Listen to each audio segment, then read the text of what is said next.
Magandang araw! Ako po si Alexis Gabriel C. Resurrection at ito naman po ay isang vlog para sa aming Filipino subject.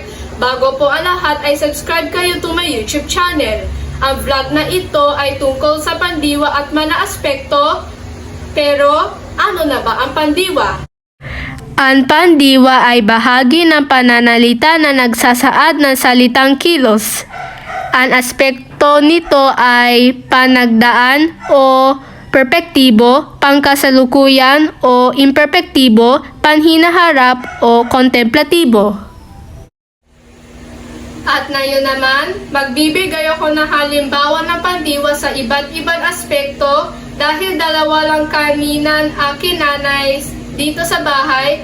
Tanungin ko ang mga ibang tao na makikita ko sa labas. Ito, ano duty mo everyday? Ano po ginagawa nyo? Nagko-computer.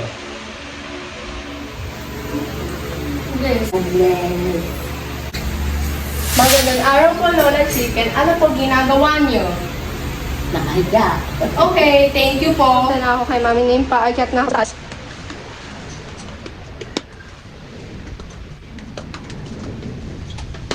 Wait.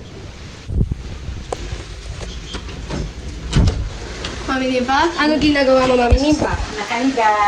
Thank you po, Mami Nimpa. Mami, ano na ba ang gagawin natin sa Sabado?